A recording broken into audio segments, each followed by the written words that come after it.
12 دن رہ گئے تحریک نقطہ عروج پہ پہنچنے کے لیے. آپ 5 اگست کو جلسے کی اجازت دینے کے موڈ میں ہیں؟ ظاہر ہے وہ تو آپ کہیں گے ڈی سی دے گا, وہ متعلقہ لاز اور کلاز سارا ٹھیک, لیکن آپ کی کیا رائے, اجازت مل جانی چاہیے پی ٹی آئی کو 5 اگست کے لیے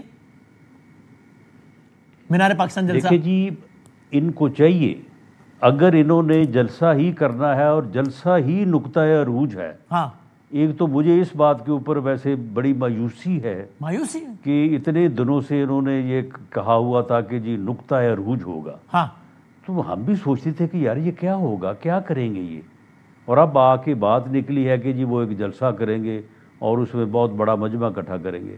تو بھائی اس کو پشاور میں کریں, بہت بڑا مجمع اکٹھا کریں, دکھائیں پورے پاکستان کو, دکھائیں سب کو کہ جی ہم نے جو ہے وہ یہ اکٹھا کیا ہے.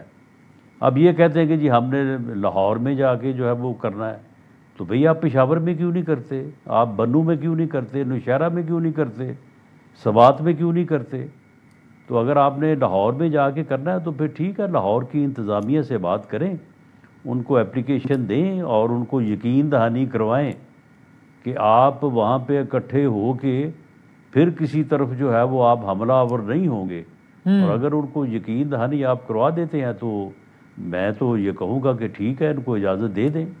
لیکن یہ ایک یعنی سبجیکٹو بات ہے کہ آیا ان کے اس بات پہ اوپر اعتماد کیا جا سکتا ہے یا نہیں کیا جا سکتا. یہ لاہور کی انتظامیہ جو اس بارے میں بہتر فیصلہ کرے. اچھا, ویسے مایوسی تو آئی تھنک خان صاحب بھی آپ کے ساتھ شیئر کرتے ہیں, کیونکہ انہوں نے جو ٹویٹ کیا ہے اس میں انہوں نے باقاعدہ لکھا ہے کہ مجھے یعنی میں واضح پیغام دینا چاہتا ہوں, اس وقت پارٹی کا ہر فرد اپنے اختلافات بھلا کر صرف اور صرف 5 اگست کی تحریک پر توجہ مرکوز رکھے. مجھے, خان صاحب کہہ رہے ہیں, مجھے فی الحال اس تحریک کا کوئی مومنٹم نظر نہیں آ رہا. یہ خان صاحب کے اکاؤنٹ سے ٹویٹ ہوا ہے ابھی تھوڑی دیر پہلے, تو وہ خود بھی شاید مایوس ہیں فی الحال. تو یہ ایک سیاسی مبصر کی حیثیت سے خان صاحب کو جی دیکھیں, خان صاحب کو بر صغیر میں, یہ بر صغیر میں پہلی تحریک خان صاحب نہیں چلانے لگے.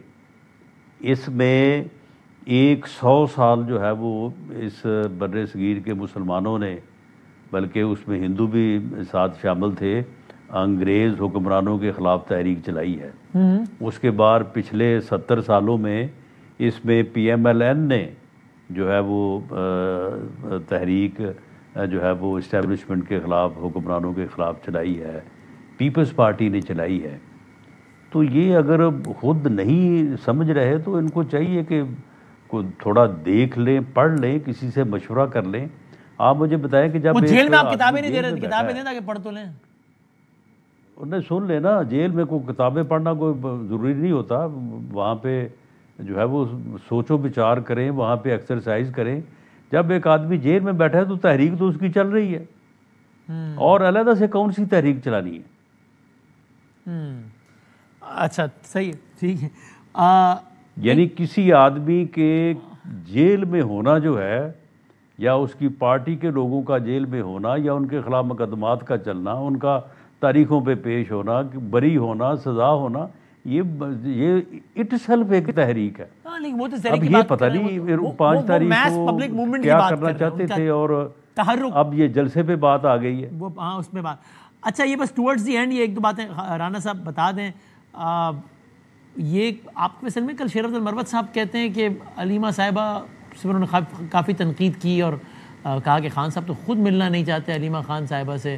نہیں معلوم, اگر آپ سے کامنٹ کرنا چاہیں, مجھے ایک آپ کا کامنٹ ایک فائنل ویسے اس پہ چاہیے کہ یہ کل جو ہوا کہ سب کو سزائیں ہوئی اور قریشی صاحب کو نہیں ہوئی, آپ کا خیال ہے کہ کچھ ایسی وجہ ہے کہ جناب آگے قریشی صاحب کا کوئی رول ہو پارٹی لیڈرشپ میں, یعنی ٹھیک ہے شواہد نہیں ملے تو نہیں ہوئی سزا بس؟ نہیں, میرا نہیں خیال کو ایسی وجہ ہے. ٹھیک ہے, ایویڈنس کے اوپر فیصلہ ہونا ہوتا ہے, اور شاہ محمود قریشی صاحب کے متعلق یہ سن رہے تھے کہ وہ اس دن شاید یہاں پہ تھے ہی نہیں. جی, وہ کراچی میں آخر ہاسپٹل میں اپنی اہلیہ کے پاس, اہلیہ محترمہ جو ہے وہ بیمار تھی. جی ہاں, ایسی. سو آپ کے خیال میں اسی وجہ سے وہ ان کا وہ بری ہو گئے. بہت شکریہ رانا ثناء اللہ صاحب, شکریہ آپ نے وقت نکالا.